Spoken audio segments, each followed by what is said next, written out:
All right, everybody, this is Rombo again with Discerning the Charts. And, well, it's an interesting day today for ILUS.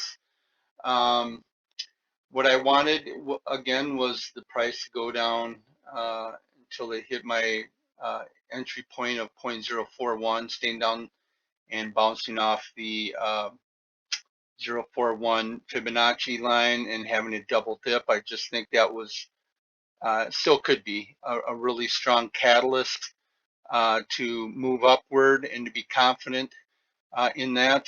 But that didn't happen today. Today we right here had a nice blue candle, went up 3.63%. We bounced over this resistance line right here at 0.004, I'm sorry, 579. And what I didn't see previously right here, it did bounce off of this resistance line. I did not see this resistance, so I'm sorry about that. I did not read that. No one's perfect, but it did bounce here. So we do have a catalyst. I did the Fibonacci retracement on this. It's around a 61.8% retracement, which is a little bit too deep. So it doesn't show a lot of strength or fight from the bulls to get it bouncing up, but it did come up after 61.8% and finished above this line. So what does that mean? Well, first of all, these lines right here are part of a program called Bukowski Trend Lines.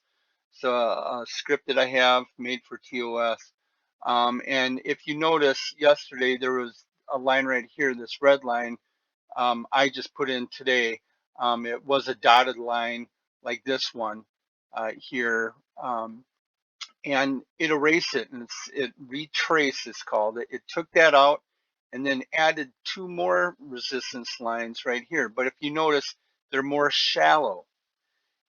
And what that means is when it's steep, when the lines are steep, that means it's a really strong downtrend. But now that disappeared and put in two less steep downward resistance trend line. What does that mean? What it means is that the downward strength of the trend is getting weaker. I think of it, I kind of look at it like a teeter-totter. It's teeter-tottering over this resistance point right here.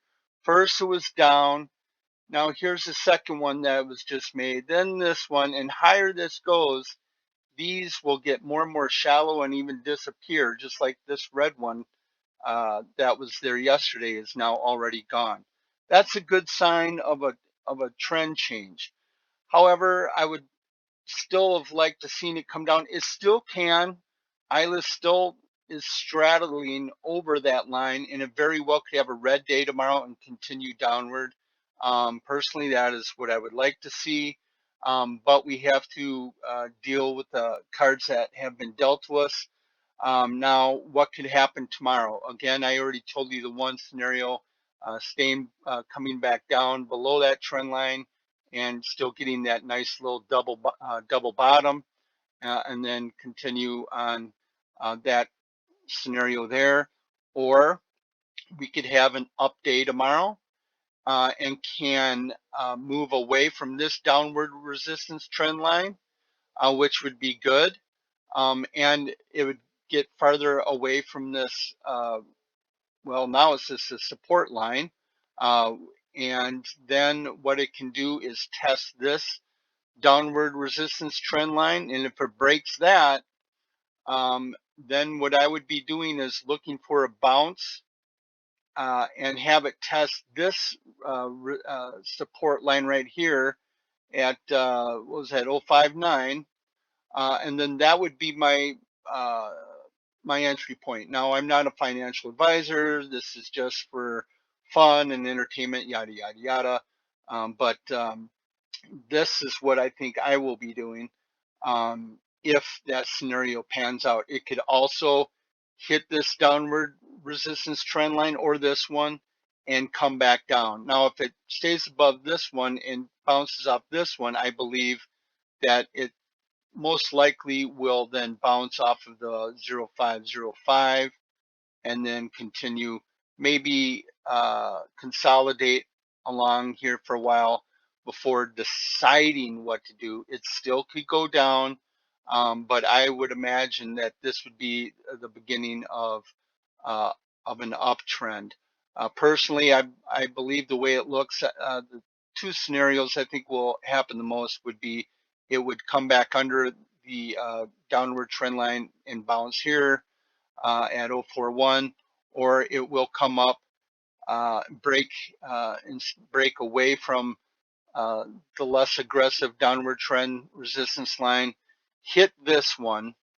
That would be a big point of what I'm looking to see what's going to happen. It will either bounce off of this, and then I think we'll have a tiny retracement and then come off, or it could just shatter right through it, and then from there it could actually try to come up to the 0.02723 and then maybe bounce off, or maybe have a big retracement down to 059 0505. If that happens, I'm sorry, 059.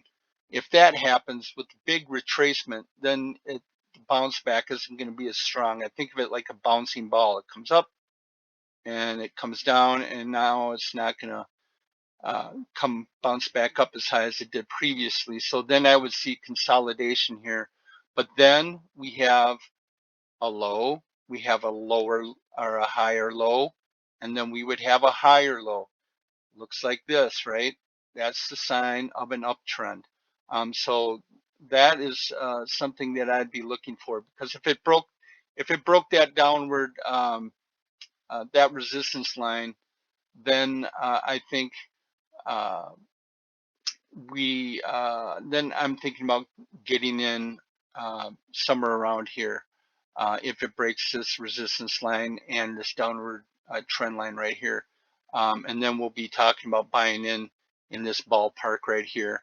And then hopefully we'll start seeing, this is the Hull 50-day moving average. I'd like to see that most likely then will start to come up and turn a light green like that. That means that's a sign of in 50 days would be an uptrend, and eventually testing and changing the color of the 200-day Hull moving average. So that is what I'm looking forward to with ILUS here in the next couple of days to see what happens here. With that said, you guys have a good night.